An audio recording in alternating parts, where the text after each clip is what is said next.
Welcome to Zamin Academy, our free lectures of class 9 chemistry. I am your instructor Meerab, and today we are discussing about important long question of second chapter, that is structure of atom. 5 important short question है जो इस chapter में निहायत important है long के point of view से. First one is Rutherford atomic model, while second one is Bohr atomic model. Third one is discovery of cathode rays. Cathode rays is also called as electron, while the fourth one is discovery of canal, that is also called as proton, and the last one is discovery of neutron. So let's get started. हम पहला long discuss करने वाले हैं वो है Rutherford atomic model. Rutherford atomic model ने एक experiment perform किया था जिसको गोल्ड फॉयल एक्सपेरिमेंट कहते हैं. इस एक्सपेरिमेंट में उसने ये चीज़ वाज़ेह की थी कि किस तरह से पॉजिटिव और नेगेटिव चार्ज कुड को एग्जिस्ट इन एटम, किस तरह से पॉजिटिव और नेगेटिव चार्ज एक ही एटम के अंदर एग्जिस्ट कर सकते हैं. इसने अल्फ़ा पार्टिकल की बम्बार्डमेंट की थी थिक गोल्ड फाइल की थिक गोल्ड फाइल के ऊपर उसने अल्फ़ा पार्टिकल की बम्बार्डमेंट की थी जिसकी थिकनेस थी 0.0004 सेंटीमीटर, यानी 40 के बाद 4 इतनी उसकी थिकनेस थी उस गोल्ड फाइल की. वहाँ पे उसने अल्फ़ा पार्टिकल की बम्बार्डमेंट की थी और इस एक्सपेरिमेंट को गोल्ड लीफ एक्सपेरिमेंट कहा जाता है.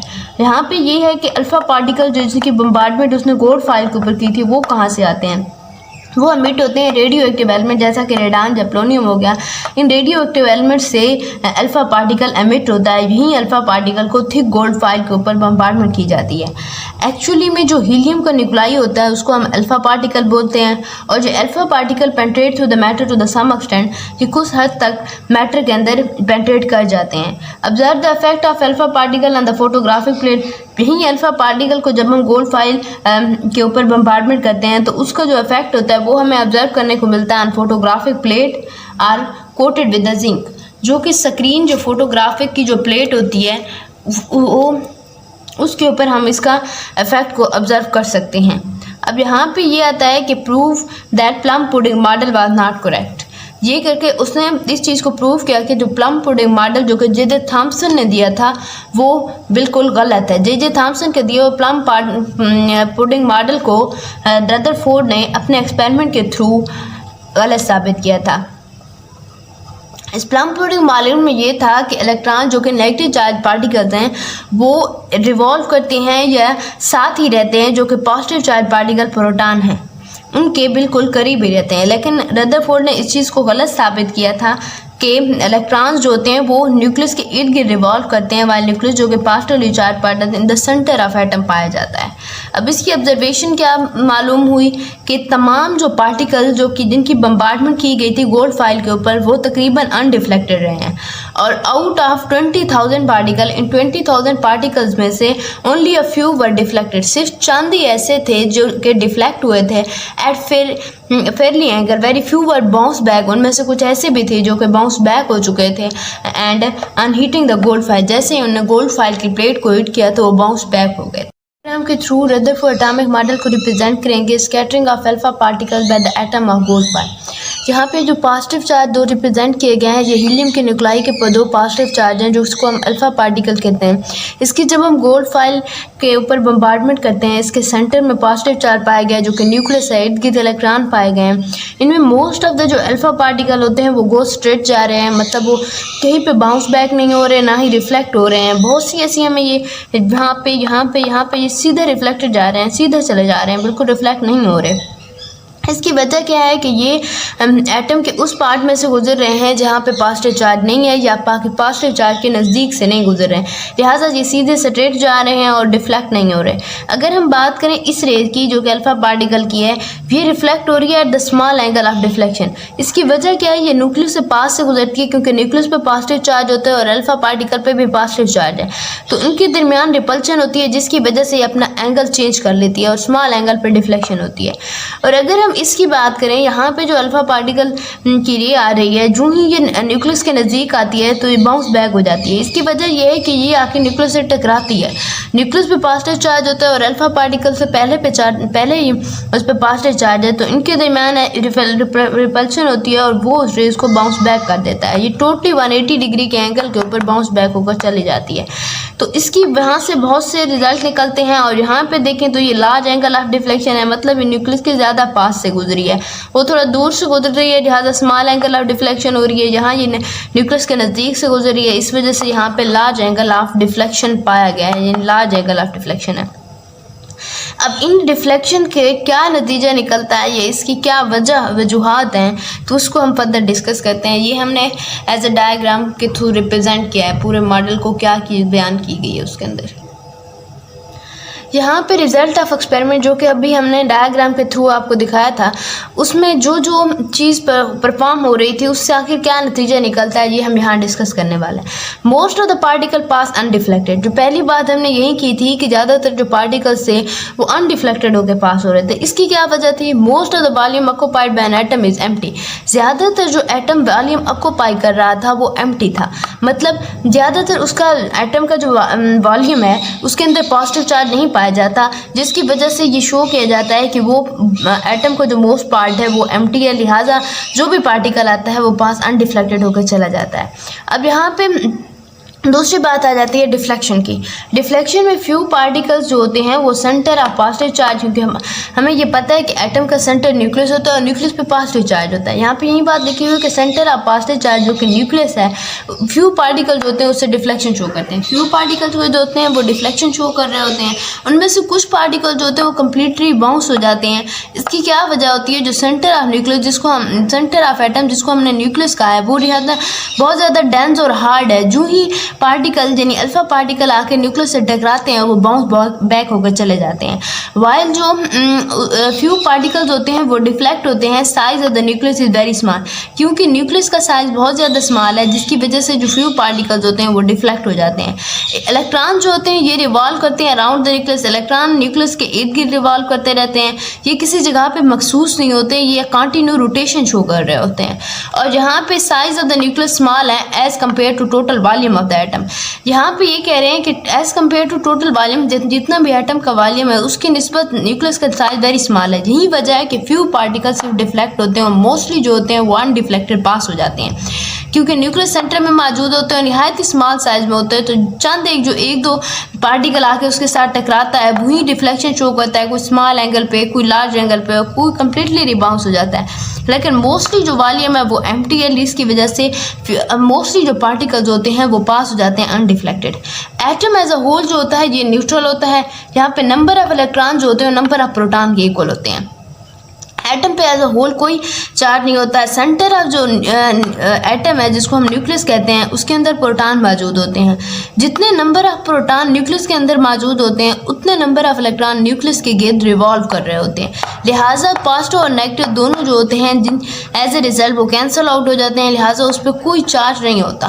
नंबर ऑफ प्रोटॉन और इलेक्ट्रॉन इक्वल होते हैं, जिसकी वजह से एटम पे कोई चार्ज नहीं होता और atom as a whole neutral होता है। एक्सेप्ट इलेक्ट्रॉन, सिर्फ इलेक्ट्रॉन की निस्बत all other particle lie within the nucleus called nucleon. Electron के सिवा न्यूक्लियस के अंदर जितने भी पार्टिकल्स पाए जाते हैं उनको हम nucleon. Defects in Rutherford atomic model, Rutherford atomic model के अंदर कौन कौन से डिफेक्ट पाए गए हैं वो हम यहाँ पे डिस्कस करते हैं। सबसे पहला तो ये है कि रदरफोर्ड ने प्लम पुडिंग मॉडल को नॉन करेक्ट साबित कर दिया था, क्योंकि प्लम पुडिंग मॉडल के मुताबिक जो नेगेटिवली चार्ज पार्टिकल होते हैं जैसा कि इलेक्ट्रॉन हो गए वो न्यूक्लियस के अंदर ही रहते हैं, stuck in the side of nucleus with the positive charge, that's mean plum in the pudding. तो ये चीज़ तो रदरफोर्ड एटॉमिक मॉडल ने इनकरेक्ट कर दी थी, क्योंकि रदरफोर्ड एटॉमिक मॉडल के मुताबिक इलेक्ट्रॉन जो कि नेगेटिव चार्ज पार्टिकल्स हैं वो न्यूक्लियस के इर्द गिर्द रिवॉल्व करते हैं। और यहाँ पे जो पहला डिफेक्ट इसका आ जाता है वो ये आ जाता है classical theory of radiation. Classical theory of radiation के मुताबिक इलेक्ट्रॉन जो कि चार्ज पार्टिकल हैं शुड रिलीज और एमिट एनर्जी। क्लासिकल थ्योरी के मुताबिक इलेक्ट्रॉन जो होते हैं या तो ये रिलीज़ करते हैं और या ये एमिट करते हैं energy, and they should ultimately fall into the nucleus, और ये फिर जाके न्यूक्लियस के अंदर गिर जाते हैं।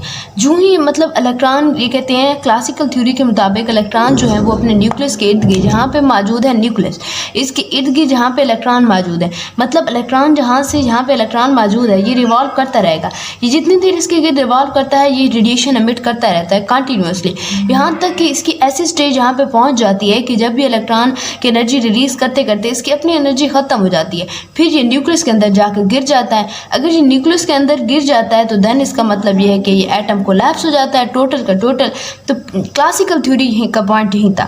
और ये अब यहाँ पे दूसरा पॉइंट ये आ जाता है कि ये इसके क्लासिकल थ्योरी ऑफ रेडिएशन के मुताबिक ऐसा कहा गया, मतलब वो कहते हैं कि रदरफोर्ड जो कहता है कि इलेक्ट्रॉन कंटिन्यूसली ऐसे रिलीज करते रहते हैं। ये आ जाता है इलेक्ट्रॉन अगर एमिट एनर्जी कर रहा है कंटिन्यूसली तो उसको कंटिन्यूस स्पेक्ट्रम बनाना चाहिए, लेकिन हमने ये चीज़ ऑब्जर्व की है कि रदरफोर्ड एटॉमिक मॉडल के मुताबिक कि लाइन स्पेक्ट्रम बन रहा होता है, तो ये एक डिफेक्ट है मेन रदरफोर्ड एटॉमिक मॉडल के अंदर। अब ये आ जाता है कि रदरफोर्ड एटॉमिक मॉडल पे कौन कौन से ऑब्जेक्शन लगे थे। सबसे पहला ऑब्जेक्शन जो ये था कि how can an atom collapse, कोई एटम किस तरह तबाह हो सकता है, and why are atom stable, और एटम स्टेबल क्यों होता है। ये दो मेन पॉइंट जो थे इसकी थ्योरी में अराइज किए गए थे कि एक एटम क्यों कोलैप्स हो सकता है या कैसे कोलैप्स हो सकता है, जो दूसरा उसके ये स्टेबल क्यों होता है, इस चीज़ की वजाहत नहीं की गई थी इसके रदरफोर्ड एटॉमिक मॉडल के अंदर।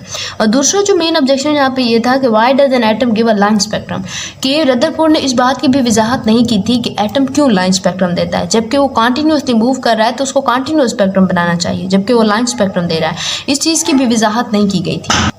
यहाँ पे साइंटिस्ट ने ये बात कंसीडर की थी there must be another model of atom, atom का कोई दूसरा मॉडल होना चाहिए। It indicate that Rutherford model was not perfect. इसका मतलब यह है कि रदरफोर्ड मॉडल परफेक्ट नहीं है, लिहाजा साइंटिस्ट ने ये ऑब्जर्व किया कि कोई और मॉडल होना चाहिए जिसके अंदर इन दो पॉइंट्स की वजाहत की जाए कि क्यों एक एटम कैसे कोलैप्स हो सकता है, और दूसरा ये एटम स्टेबल क्यों होता है, और दूसरा ये पॉइंट कि कोई एटम लाइन स्पेक्ट्रम क्यों देता है। उस कोई ऐसा दूसरा मॉडल होना चाहिए जिनके अंदर इन दो पॉइंट्स की भी वजाहत होनी चाहिए। इसके मुताबिक ये लगता है कि Rutherford model was not perfect, Rutherford का जो मॉडल है वो परफेक्ट नहीं है। Who was Rutherford, Rutherford atomic model present करने वाला साइंटिस्ट रदरफोर्ड आखिर कौन था। वो एक ब्रिटिश न्यूजीलैंड केमिस्ट था, ब्रिटिश और न्यूजीलैंड का एक केमिस्ट था, और उसने परफॉर्म किया था series of experiment using alpha particle. उसने अल्फा पार्टिकल को इस्तेमाल करते हुए नंबर ऑफ सीरीज ऑफ मतलब एक्सपेरिमेंट, बहुत ज़्यादा एक्सपेरिमेंट उसने परफॉर्म किए थे। और दूसरा ये था कि उसने 1908 में एक नोबेल प्राइज़ केमिस्ट्री के अंदर भी विन किया था, और 1911 के अंदर उसने nuclear model of an atom को प्रेजेंट किया था, जो उसकी सबसे बड़ी अचीवमेंट थी। और दूसरी बात ये कि इसकी इतनी ज़्यादा कंट्रीब्यूशन की वजह से, जो कि उसने series of experiment alpha particle के ऊपर प्रेजेंट किए थे, उसको नोबेल प्राइज़ भी मिला था, और 1911 के अंदर उसने nuclear model of an atom को भी प्रेजेंट किया था। इसकी इन्हीं ग्रेट कंट्रीब्यूशन की वजह से इसको फादर ऑफ न्यूक्लियर साइंस कहा जाता है। इसने न्यूक्लियर साइंस की बुनियाद रखी, लिहाजा इसको फादर ऑफ न्यूक्लियर साइंस भी कहा जाता है रदरफोर्ड को। हम जो दूसरा लॉन्ग डिस्कस करने वाले हैं सेकंड चैप्टर का, वो है बोहर एटॉमिक मॉडल। सबसे पहली बात जो यहाँ पे आ जाती है वो ये आ जाती है, keeping in view the defects of Rutherford atomic model. Rutherford atomic model के डिफेक्ट्स को मद्देनजर रखते हुए नील बोहर ने एक मॉडल ऑफ एटम प्रेजेंट किया था इन 1913। 1913 के अंदर एक मॉडल ऑफ एटम प्रेजेंट किया था नील बोहर ने रदरफोर्ड के डिफेक्ट्स को मद्देनजर रखते हुए। उसने बुनियाद रखी थी इस मॉडल की on the base of quantum theory of Max Planck. Max Planck ने जो क्वांटम थ्योरी दी थी उसको बेस बनाते हुए उसने एक अपना मॉडल प्रेजेंट किया था। बोहर के इस मॉडल के मुताबिक जो इलेक्ट्रॉन रिवॉल्व कर रहे होते हैं एटम के अंदर, वो ना तो ऑब्जर्व करते हैं और ना ही एमिट एनर्जी करते हैं कंटिन्यूसली। इसके कहने का ये मतलब है कि इलेक्ट्रॉन जब तक अपने ऑर्बिट में रिवॉल्व करता रहता है, वो ना तो ऑब्जर्व करता है एनर्जी और ना ही एमिट करता है energy. Energy of revolving electrons is quantized. वो ये कहता है कि जो रिवॉल्विंग इलेक्ट्रॉन्स होते हैं उनकी एनर्जी हमेशा क्वांटाइज्ड होती है, revolve only in an orbit of fixed energy. वो कहता है वो एक फिक्स्ड एनर्जी के ऑर्बिट के अंदर रिवॉल्व कर रहे होते हैं, उस फिक्स्ड एनर्जी ऑफ ऑर्बिट को हम एनर्जी लेवल कहते हैं। इसके कहने का ये मतलब है कि जब तक वो अपने इसी एनर्जी लेवल यानी किसी ऑर्बिट की जिसकी एनर्जी फिक्स है उसके अंदर रिवॉल्व करता रहेगा, तब तक ना तो वो ऑब्जर्व करेगा एनर्जी और ना ही एमिट करेगा, बल्कि उसकी एनर्जी जो होगी वो क्वांटाइज्ड होगी। यहाँ पे डायग्राम के थ्रू बोहर एटॉमिक मॉडल को रिप्रेजेंट किया गया है। यहाँ पे सेंटर में न्यूक्लियस है, इसके इर्द गिर्द ये 3 ऑर्बिट हैं, N1 मतलब पहला orbit, N2 second orbit, N3 मतलब थर्ड ऑर्बिट। इसको पहले शेल को हम K शेल कहते हैं, दूसरे को L और तीसरे को M। यहाँ ये रिप्रेजेंट किया गया है कि इसके इन ऑर्बिट्स में इलेक्ट्रॉन मुख्तलिफ इलेक्ट्रॉन रिवॉल्व कर रहे हैं। जैसा कि हमें पता है K शेल के अंदर 2 इलेक्ट्रॉन होते हैं, L के अंदर 8, इस तरह से। लेकिन यहाँ पे रिप्रेजेंट नहीं किए गए थे, सिर्फ उन्हीं इलेक्ट्रॉन को रिप्रेजेंट किया गया है जो अपने ऑर्बिट से दूसरे ऑर्बिट की तरफ शिफ्ट हो रहे हैं। सबसे पहले यहाँ पे जो इलेक्ट्रॉन रिप्रेजेंट किया गया है, यहाँ ये शो कर रहे हैं कि जब ये इलेक्ट्रॉन जहाँ से जंप करके फर्स्ट ऑर्बिट की तरफ आएगा। इसके कहने का ये मतलब है कि जब ये हायर ऑर्बिट से, जो कि थर्ड ऑर्बिट है, हायर ऑर्बिट से लोअर ऑर्बिट की तरफ जंप कर रहा है, ये लोअर ऑर्बिट है, ये लोअर ऑर्बिट की तरफ जंप कर रहा है, तब ये एनर्जी रिलीज करता है, जो कि एनर्जी इक्वल होती है h न्यू के। डेल ई बराबर है एच म्यू के। यहाँ पे ये कहना चाह रहे हैं जब इलेक्ट्रॉन हायर ऑर्बिट से लोअर ऑर्बिट की तरफ जंप करेगा तो वो एनर्जी रिलीज करेगा, उस एनर्जी को हम रिप्रेजेंट करते हैं del E is equal to h mu को। जो इलेक्ट्रॉन है वो सेकंड ऑर्बिट के अंदर मौजूद है। यहाँ ये कैन एरोवर्ड से ये रिप्रेजेंट कर रहे हैं कि जब ये इलेक्ट्रॉन सेकंड ऑर्बिट से थर्ड ऑर्बिट की तरफ जंप करता है, मतलब लोअर ऑर्बिट से हायर ऑर्बिट की तरफ जंप कर रहा है, तब ये इलेक्ट्रॉन ऑब्जर्व करेगा, ऑब्जर्वेशन ऑफ एनर्जी होगी। इसको भी डेल ई से रिप्रेजेंट किया जा सकता है। और ये है टोटल बोहर एटॉमिक मॉडल। यानी इसके कहने का ये मतलब है कि जब यहाँ पे सपोज एक इलेक्ट्रॉन मौजूद है, जब वो अपने ऑर्बिट के अंदर यानी एल शेल के अंदर रिवॉल्व करता रहेगा, तब ना तो वो ऑब्जर्व करेगा एनर्जी और ना ही एमिट करेगा। लेकिन जो ही इस इलेक्ट्रॉन को दिखाया गया है जैसा कि ये इलेक्ट्रॉन जब हायर ऑर्बिट से लोअर ऑर्बिट की तरफ जंप कर रहा है तो ये एनर्जी रिलीज कर रहा है, और जब ये इलेक्ट्रॉन लोअर ऑर्बिट से हायर ऑर्बिट की तरफ जंप कर रहा है तो ये एनर्जी ऑब्जर्व कर रहा है। इलेक्ट्रॉन उस वक्त ऑब्जर्व या एमिट एनर्जी करता है जब वो लोअर ऑर्बिट से हायर ऑर्बिट की तरफ जंप करे या हायर ऑर्बिट से लोअर ऑर्बिट की तरफ जंप करे। डिस्कस करने वाले हैं वो है बोहर एटॉमिक मॉडल के मेन पोस्टुलेट कि मेन कौन कौन से पॉइंट है जो बोहर एटॉमिक मॉडल में प्रेजेंट किए गए थे। सबसे पहला पॉइंट है hydrogen atom consist of tiny nucleus and the electrons are revolving in one circular orbit of radius R. यानी हाइड्रोजन एटम जिसके अंदर टिनी न्यूक्लियस पाया जाता है और electron are revolving in one circular orbit of radius R. एक circular orbit जिसका radius are है, इलेक्ट्रॉन उसके गिर्द रिवॉल्व करते रहते हैं और हाइड्रोजन एटम मुश्तमिल है एक टिनी न्यूक्लियस और इलेक्ट्रॉन्स के ऊपर। क्योंकि हाइड्रोजन के अंदर एक ही इलेक्ट्रॉन और एक ही प्रोटॉन पाया जाता है, लिहाजा इसके न्यूक्लियस को कहा गया है टिनी न्यूक्लियस। यहाँ पे जो दूसरा मेन पॉइंट है वो ये है कि orbit fixed energy is quantize. Orbit की जो एनर्जी होती है वो फिक्स होती है और क्वांटाइज होती है, मतलब ना तो वो अपनी एनर्जी लूज़ करता है जैसे ये इलेक्ट्रॉन उसके अंदर रिवॉल्व कर रहे होते हैं, और ना ही वो अपनी एनर्जी एमिट करता है और ना ही एनर्जी ऑब्जर्व करता है, मतलब उसकी एनर्जी टोटली फिक्स रहती है। अब तीसरा जो मेन पॉइंट आ जाता है वो ये आ जाता है इलेक्ट्रॉन पार्टिकुलर ऑर्बिट। इलेक्ट्रॉन जो पार्टिकुलर ऑर्बिट के अंदर रहते हैं, इट डज नॉट रेडिएट और ऑब्जर्व एनर्जी। इलेक्ट्रॉन जब तक एक पार्टिकुलर ऑर्बिट के अंदर रहते हैं वो ना तो रेडिएट करते हैं एनर्जी और ना ही ऑब्जर्व करते हैं। इलेक्ट्रॉन एमिट और ऑब्जर्व एनर्जी, इलेक्ट्रॉन एमिट करता है या ऑब्जर्व एनर्जी करता है when electron jump from one orbit to another. जब इलेक्ट्रॉन एक ऑर्बिट से दूसरे ऑर्बिट की तरफ जंप करता है तब या तो वो एमिट करता है एनर्जी या ऑब्जर्व करता है। अब सवाल जहाँ ये पैदा होता है कब वो ऑब्जर्व करता है और कब वो एमिट करता है। तो यहाँ अगले पॉइंट में यही बात बताई गई कि इलेक्ट्रॉन जो है वो जंप करता है जब लोअर ऑर्बिट से हायर ऑर्बिट की तरफ। जब वो लोअर ऑर्बिट से हायर ऑर्बिट की तरफ जंप करता है तो वो ऑब्जर्व एनर्जी करता है, और इसी तरह जब वो हायर ऑर्बिट से लोअर ऑर्बिट की तरफ जंप करता है, मतलब ऊपर वाले ऑर्बिट से नीचे वाले ऑर्बिट की तरफ आ रहा है, तो वो एमिट करेगा या रेडिएट करेगा एनर्जी। इस तरह से हमें नॉर्मल रूटीन लाइफ में भी देखने को मिलता है कि जब हम लोअर लेवल से हायर लेवल की तरफ जा रहे होते हैं तो हमें एनर्जी की ज़रूरत होती है, लिहाजा हम ऑब्जर्व कर रहे होते हैं। जब हम हायर लेवल से लोअर लेवल की तरफ आ रहे होते हैं तो हमें एनर्जी की ज़रूरत नहीं होती, हमारे पास ज़्यादा एनर्जी मौजूद होती है, जबकि जिस लेवल तक हम जाना चाह रहे होते हैं उसके लिए एनर्जी कम ज़रूरत होती है, लिहाजा बहुत सी एनर्जी जो होती है वो एमिट होती है और रेडिएट होती है। इलेक्ट्रॉन में भी बिल्कुल इसी तरह से होता है। अब चेंज इन एनर्जी इक्वल है E2 माइनस E1, यानी हायर एनर्जी लेवल की एनर्जी को हम लोअर एनर्जी लेवल की एनर्जी में से सब्सट्रैक्ट करते हैं तो हमारे पास चेंज इन एनर्जी आ जाता है। ये बराबर है एच म्यू के। एच यहाँ पे प्लांक कांस्टेंट इक्वल है जो कि 6.63 का 10⁻⁻34 जाउल इंटू सेकेंड के इक्वल होता है। जाउल इन सेकेंड इसका यूनिट है और यहाँ पे म्यू जो है ये फ्रिक्वेंसी के इक्वल है। अब दूसरा जो यहाँ पे पॉइंट आ जाता है वो ये पॉइंट आ जाता है कि इलेक्ट्रॉन रिवॉल्व करता है ओनली ऑर्बिट। ऑर्बिट के अंदर जब इलेक्ट्रॉन रिवॉल्व कर रहा होता है उसका फिक्स्ड एंगुलर मोमेंटम होता है। उस फिक्स्ड एंगुलर मोमेंटम को हम mvr के इक्वल करते हैं, और फिक्स्ड एंगुलर मोमेंटम mvr जो है ये इक्वल होता है NH/2 पाई के। n क्वांटम नंबर या ऑर्बिट नंबर होता है और इसकी वैल्यू 1, 2 और 3 अप टू 1 इतनी हो सकती है। सवाल ये है कि हु वाज नील बोहर, जिसने बोहर एटॉमिक मॉडल प्रेजेंट किया था, आखिर वो था कौन? वो एक डैनिश फिजिस्ट था जिसने ज्वाइन किया था रदरफोर्ड को 1912 के अंदर। उसने रदरफोर्ड को ज्वाइन किया था 1912 के अंदर क्योंकि रदरफोर्ड का पास बहुत सारे रिसर्च वर्क था जिसकी बेस पे उसने रदरफोर्ड को ज्वाइन किया था 1912 के अंदर। 1913 के अंदर उसने अपना एक एटॉमिक मॉडल प्रेजेंट किया था जो कि बेस करता था क्वांटम थ्योरी के ऊपर। उसका जो एटॉमिक मॉडल था वो क्वांटम थ्योरी के ऊपर बेस करता था जो कि मैक्स प्लांक ने दी थी। के अंदर उसने नोबेल प्राइज विन किया था for the physics of his work on the structure of atom. उसने स्ट्रक्चर ऑफ एटम के ऊपर काफ़ी वर्क किया था जिसकी बेस के ऊपर 1912 के अंदर उसे नोबेल प्राइज से नवाजा गया था। क्वेश्चन हम यहाँ डिस्कस करने वाले हैं वो है cathode rays and discovery of electrons. Cathode rays को दूसरे अल्फाज में इलेक्ट्रॉन भी कहा जाता है। इनको 1879 के अंदर सन विलियमसन ने एक एक्सपेरिमेंट परफॉर्म करके कैथोड रेज को डिस्कवर किया था। वो एक्सपेरिमेंट क्या था, उन्होंने एक डिस्चार्ज ट्यूब ली थी, उसके अंदर गैस को फिल किया था और फिर उसमें से इलेक्ट्रिक करंट पास किया था। वो गैस आयनाइज हुई थी, जो नेगेटिवली चार्ज पार्टिकल से वो कैथोड से निकल कर एनोड की तरफ मूव करना शुरू कर दिया था।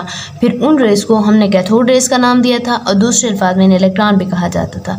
और उस गैस का टेम्परेचर काफ़ी कम था, एट वेरी लो टेम्परेचर। यहाँ डायग्राम के थ्रू उसको रिप्रेजेंट किया गया है। सबसे पहले जो यहाँ चीज़ ली गई थी, एक गैस की ट्यूब ली गई थी, परफॉर्मेटेड गैस ट्यूब थी। फिर उसके अंदर गैस को फिल किया गया था और दो मेटालिक इलेक्ट्रोड को इसके साथ फिट कर दिया गया था एट वेरी हाई वोल्टेज इनकी काफ़ी ज़्यादा थी। और प्रेशर जो इस ट्यूब का था, इसको काफ़ी कम किया रखा गया था, जो कि था तकरीबन 10⁻⁻⁴ एटमॉस्फेयर के इक्वल था इस गैस के अंदर जो टोटल प्रेशर रखा गया था। और जब हाई वोल्टेज करंट पास किया गया था इस गैस के अंदर से, तो एक शाइनी रेज एमिट हुई थी थ्रू कैथोड, जो ट्रैवल करना हमने शुरू कर दिया था टुवर्ड एनोड। कैथोड से वो रेज एमिट हुई थी, उन्होंने एनोड की तरफ मूव करना शुरू कर दिया था। और ये जो रेज जो कि कैथोड से एमिट हुई थी, इनको बाद में कैथोड रेज दिया गया था, कैथोड रेज का नाम दिया गया था, जो कि कैथोड से एमिट हुई थी। करेंगे properties of the cathode raise. Cathode rays की कौन सी प्रॉपर्टीज़ हैं? रेज जो होती हैं वो ट्रैवल करती हैं straight line perpendicular up to the cathode surface. Rays जो होती हैं ये स्ट्रेट लाइन के अंदर ट्रैवल करती हैं और ये कैथोड सरफेस के परपेंडिकुलर होती हैं। और दूसरा जो पॉइंट है वो ये है कि ये cast sharp shadow of object if they place in their path. यहाँ पे ये कह रहे हैं कि अगर इनके रास्ते में कोई ऐसा ऑब्जेक्ट रख दिया जाए, शफाफ ऑब्जेक्ट रख दिया जाए, तो ये उसका साया शार्प शेडो बना देती हैं। मतलब एक उनका साया बनता चला जाता है जो ही लाइट यहाँ से गुजरती हैं, क्योंकि वो शाइनिंग राइज होती हैं, जो ही उस ऑब्जेक्ट के ऊपर पड़ती हैं तो उसका साया बन जाता है साथ में। अब तीसरा जो यहाँ पॉइंट है वो ये है कि deflected toward the positive plate and electric field.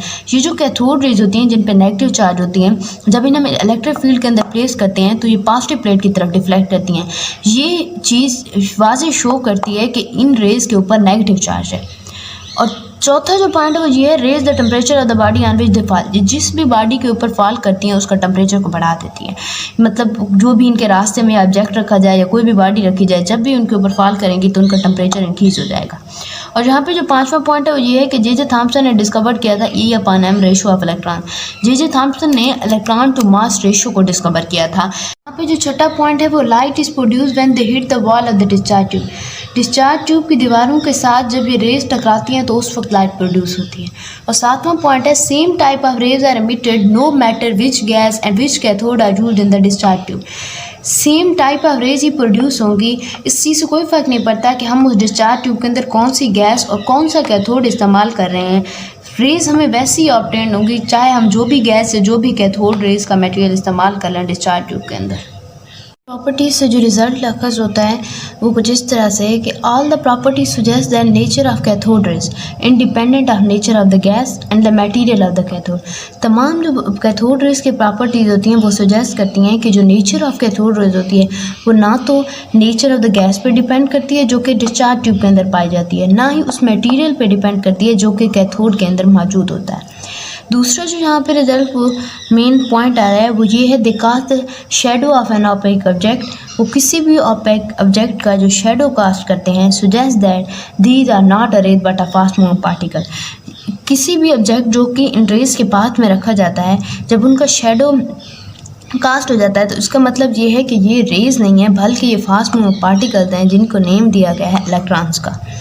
और तीसरा जो यहाँ पॉइंट आ जाता है वो ये आ जाता है, all the material produce same type of particles. तमाम मटेरियल जो होते हैं वो same type of particles produce कर रहे हैं। It means all material contain electrons. जो भी हम गैस यूज़ कर रहे हैं या कैथोड के अंदर जो भी मटेरियल इस्तेमाल कर रहे हैं वो same type of particle produce कर रहे हैं। तो इसका ये मतलब है कि हर मटेरियल के अंदर इलेक्ट्रॉन मौजूद होते हैं। चौथा जो मेन पॉइंट वो ये आ जाता है, material composed of atom and electrons are the fundamental particle. Material जो कि कैथोड रेज जिससे कंपोज हो, मतलब कैथोड रेज जिस मटेरियल का मिलकर बना होता है वो मटेरियल कंपोज्ड ऑफ इलेक्ट्रॉन, यानी कि इलेक्ट्रॉन पर मुश्तमिल होता है, एटम पर मुश्तमिल होता है। और electron the fundamental particle of atom. और इलेक्ट्रॉन जो है ये किसी भी एटम का एक फंडामेंटल पार्टिकल है। हर मटेरियल एटम से मिलकर बना है और एटम जो है उसका फंडामेंटल पार्टिकल कौन सा होता है, इलेक्ट्रॉन्स होता है। जो हम यहाँ डिस्कस करने वाले हैं वो है डिस्कवरी ऑफ प्रोटॉन। प्रोटॉन को किस तरह से डिस्कवर किया गया था। 1886 के अंदर गोल्डस्टाइन ने in addition to the cathode rays other rays were also present in the discharge tube.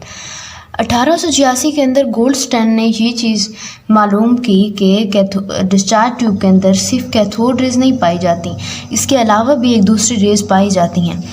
These rays were travelling in opposite direction to cathode. Goldstein ने ये चीज़ ऑब्जर्व की कि ये जो रेज दूसरी पाई गई हैं कैथोड रेज के अलावा, इनकी डायरेक्शन जो है वो opposite to the cathode rays है। और तीसरा जो उसने पॉइंट दिया वो ये दिया कि यूज डिस्चार्ज ट्यूब है परफॉर्मेटेड कैथोड।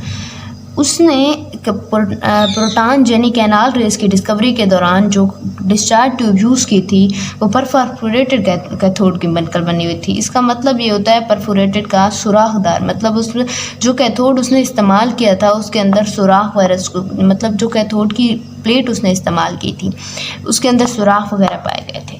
अब जो चौथा पॉइंट यहाँ आ जाता है वो ये आ जाता है these raise pass through the holes and produce a glow on the wall of the discharge tube. ये रेज जैसे इन होल्स में से गुजरती हैं जो कि कैथोड के अंदर पाए जाते हैं, produce a glow on the wall of the discharge tube, तो डिस्चार्ज ट्यूब की वॉल्स के ऊपर ग्लो होना शुरू कर देती हैं। और इन रेज को क्या नाम दिया गया है? इन रेज को कैनाल रेज का नाम दिया गया है। यहाँ पे इस डायग्राम से रिप्रेजेंट किया गया है।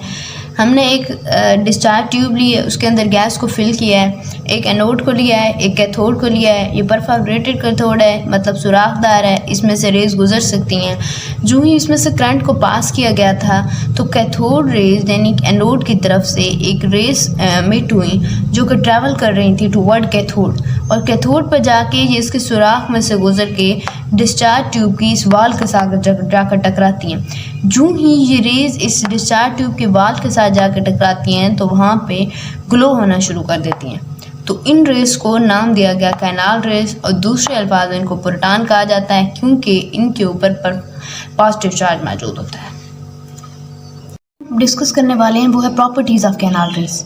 सबसे पहली जो प्रॉपर्टी है वो ये है these rays travel in a straight line in direction opposite to the cathode rays. यहाँ पे ये मतलब है कि ये रेज ट्रैवल तो स्ट्रेट लाइन में करती हैं लेकिन इनका डायरेक्शन टोटली अपोजिट होती है कैथोड रेज के। दूसरी जो प्रॉपर्टी है वो ये है डिफ्लेक्शन इन इलेक्ट्रिक और magnetic field prove that these are positively charge पर। इसका मतलब ये है कि जब इन रेज को इलेक्ट्रिक या मैग्नेटिक फील्ड के अंदर रखा जाता है तो इनकी डिफ्लेक्शन से ये शो होता है ये पॉजिटिवली चार्ज प्लेट्स हैं। मतलब जब इनको इलेक्ट्रिक फील्ड में रखा जाता है तो ये नेगेटिव प्लेट्स की तरफ डिफ्लेक्ट हो जाती हैं। दैट्स मीन दैट इनकी जो खुद के ऊपर चार्ज है वो पॉजिटिवली चार्ज है। और तीसरी जो इनकी प्रॉपर्टी बताई गई है nature of canal raise depend upon the nature of the gas present in the discharge tube. यहाँ ये कहा गया है कि डिस्चार्ज ट्यूब के अंदर जो गैस पाई जाती है उसकी नेचर पे कैनाल रेज की नेचर डिपेंड करती है। जैसे कि कैथोड रेज में कहा गया था कि nature of cathode rays does not depend upon the nature of the gas और the nature of the material used in the cathode. Cathode rays ना तो नेचर ऑफ गैस पे डिपेंड करती हैं और ना ही उस मटेरियल पे जिससे कैथोड बना हुआ होता है। लेकिन कैनाल रेज इसके अपोजिट है, इसकी नेचर जो होती है टोटली डिपेंड करती है नेचर ऑफ गैस के ऊपर जो कि डिस्चार्ज ट्यूब के अंदर प्रेजेंट होती है। अगर हम डिस्चार्ज ट्यूब के अंदर मौजूद गैस को चेंज कर लें, फॉर एग्जांपल पहले हाइड्रोजन थी फिर क्लोरीन हमने ऐड कर दी, तो कैनाल रेज की प्रॉपर्टीज़ टोटली चेंज हो जाएंगी और इसकी नेचर डिपेंड करती है क्योंकि नेचर ऑफ गैस के ऊपर। तो ये कैनाल रेज वैसी ऑब्टेन नहीं होगी जैसी हाइड्रोजन गैस में ऑब्टेन होगी, बल्कि टोटली डिफरेंट ऑब्टेन होगी। Not originate from the anode. ये जो रेज होती हैं ये एनोड से नहीं निकलती क्योंकि कैथोड रेज का हमें ये बताया गया था ये कैथोड से अराइज होती हैं। लेकिन ये गैस पहले तो यही लगता था कि इन पे पॉजिटिव चार्ज है तो ये एनोड से निकलती होंगी, लेकिन ऐसा नहीं था। बाद में स्टडी से पता चला the rays produce when cathode rays और electron collide with the residual gas in the discharge tube. Discharge tube के अंदर जो गैस मौजूद होती है जब उसके साथ कैथोड रेज और इलेक्ट्रॉन कोलाइड करते हैं तो उसके नतीजे में जो रेज प्रोड्यूस होती हैं उनको कैनाल रेज कहा जाता है। ये रेज एनोड से नहीं निकलती बल्कि उस वक्त पैदा होती हैं जब गैस के मॉलिक्यूल कैथोड रेज या इलेक्ट्रॉन से कोलाइड करते हैं और आयनाइज हो जाते हैं। जैसा कि यहाँ बताया गया M को गैस है, जब ये इलेक्ट्रॉन के साथ कोलाइड करती है तो अपना इलेक्ट्रॉन लूज़ कर देती है, यहाँ पे 2 इलेक्ट्रॉन आ जाते हैं और ख़ुद आयनाइज हो जाती है, तो इस टाइम कैनाल रेज प्रोड्यूस होती है। और mass of these particles were found equal to the mass of proton. ये जो पार्टिकल्स हैं कैनाल रेज इनका मास जो होता है ये nearly equal to the mass of proton, proton के मास के इक्वल होता है, a simple multiple of it या उसके मल्टीपल्स के इक्वल हो सकता है, क्योंकि हम ये बात जानते हैं जो मास ऑफ प्रोटॉन होता है वो 1834 time the mass of electron के इक्वल होता है। तो जो कैनाल रेस का मास होता है वो एग्जैक्टली या तो मास ऑफ प्रोटॉन के इक्वल होगा या फिर इसका कोई मल्टीपल भी हो सकता है। पॉइंट दिए गए हैं जो as a result of canal rays हैं। Rays are made up of positively charged particle. Rays जो है पॉजिटिवली चार्ज पार्टिकल से मिलकर बने होते हैं और इन रेज का मास और चार्ज जो होता है nature of gas present the discharge tube. Discharge tube के ऊपर जो भी गैस प्रेजेंट होती है उसकी नेचर पर डिपेंड करते हैं कि उस गैस की कैसी नेचर, उसके मुताबिक फिर कैनाल रेज का मास और चार्ज होता है। Different gases produce different type of the positive raise having particle of different mass and different charge. जिस तरह के हम जैसे ये गैसेज चेंज करते जाएंगे तो पॉजिटिव रेज का मास और चार्ज दोनों चेंज होते चले जाएंगे, क्योंकि ये नेचर ऑफ गैस के ऊपर डिपेंड करता है। And positive particle produce by gas will be of same type. जो पॉजिटिव पार्टिकल होते हैं produce by a gas off will be of same type, मतलब एक गैस से जब हम पॉजिटिव पार्टिकल प्रोड्यूस करते हैं मतलब हम गैस की नेचर चेंज नहीं कर रहे, देन फिर वो सेम टाइप के प्रोड्यूस हो गए। जैसा कि positive particle produce by latest gas hydrogen containing proton. Positive particle अगर हम हाइड्रोजन से प्रोड्यूस कर रहे हैं तो एक ही टाइप के बनेंगे जिनको हम प्रोटॉन कहते हैं। अगर हम यहाँ पे क्लोरीन यूज़ करते हैं क्लोरीन से एक ही टाइप के बनते हैं। अगर हम गैसेस को चेंज करते जाते हैं, पहले हाइड्रोजन यूज़ करते फिर क्लोरीन करते तो देन तो फिर उनकी प्रॉपर्टीज टोटली चेंज होती है, उनका चार्ज भी चेंज होता है और उनके मास भी चेंज होता है। जो यहाँ डिस्कस करने वाले हैं वो है discovery of neutron. Discovery of neutron कुछ इस तरह से कि थी रदरफोर्ड ने इस चीज़ को ऑब्जर्व किया कि atomic mass of an element could not be explained on the base of mass of electron और प्रोटॉन, कि मास और इलेक्ट्रॉन और प्रोटॉन की बेस पे हम एटॉमिक मास किसी भी एलिमेंट का एक्सप्लेन नहीं कर सकते, क्योंकि हमें इस बात का अब तो अंदाज़ा है कि एटॉमिक मास मजमुआ होता है मास of proton plus mass of neutron. तो अकेले मास ऑफ इलेक्ट्रॉन या प्रोटॉन की बेस पे आप एटॉमिक मास किसी भी एलिमेंट का एक्सप्लेन नहीं कर सकते, ये बात रदरफोर्ड ने की थी। और फिर 1920 के अंदर सम न्यूट्रल पार्टिकल जिनका मास ऑफ प्रोटॉन के इक्वल होता है प्रेजेंट इन एन एटम, इस बात को डिस्कवर हुई, ये बात डिस्कवर हुई 1920 के अंदर। कुछ इस बात का अंदाज़ा हुआ कि कोई न्यूट्रल पार्टिकल पाया जाता है जिसका मास ऑफ प्रोटॉन के इक्वल होता है। साइंटिस्ट को अब इस चीज़ की तलाश थी कि आखिर वो न्यूट्रल पार्टिकल कौन सा है। 1932 के अंदर चैडविक ने डिस्कवर किया न्यूट्रॉन को, जिसके मुताबिक एक हाईली पेनिट्रेटिंग रेडिएशन प्रोड्यूस होती हैं जब हम अल्फा पार्टिकल बेरिलियम के ऊपर बम्बार्डमेंट करते हैं। जब बेरिलियम के ऊपर अल्फा पार्टिकल की उसने बम्बार्डमेंट की तो उससे इस बात का अंदाज़ा हुआ कोई हाईली पेनिट्रेटिंग रेडिएशन प्रोड्यूस होती हैं। जैसा कि यहाँ दिखाया गया है कि बेरिलियम के ऊपर जब अल्फा पार्टिकल को बम्बार्डमेंट की गई तो उसके नतीजे में कार्बन बना और साथ में एक न्यूट्रॉन भी रिलीज हुआ। की कुछ प्रॉपर्टीज़ दी गई हैं जिनमें पहली प्रॉपर्टी ये है कि neutron carry no charge. As a whole जो न्यूट्रॉन होता है वो न्यूट्रल होता है, उसके ऊपर कोई चार्ज नहीं पाया जाता। They are neutral, they are highly penetrating, इनकी पेनिट्रेटिंग पावर बहुत ज़्यादा होती है। And mass of this particle were nearly equal to mass of proton, और ये पार्टिकल जो होते हैं इनका मास ऑफ प्रोटॉन के इक्वल होता है, यानी इनका मास एग्जैक्टली इक्वल होता है मास ऑफ प्रोटॉन, लेकिन कभी कभी इनका मास प्रोटॉन से बढ़ भी जाता है। इन high atomic number element for example जिनका एटॉमिक नंबर 82 से अबव होता है वहाँ मास of proton mass of neutron के इक्वल नहीं रहता, न्यूट्रॉन का मास बढ़ जाता है। वैसे नियरली जो छोटे मतलब जिनका एटॉमिक नंबर कम होता है उन एलिमेंट में मास of proton mass of neutron के इक्वल ही होता है।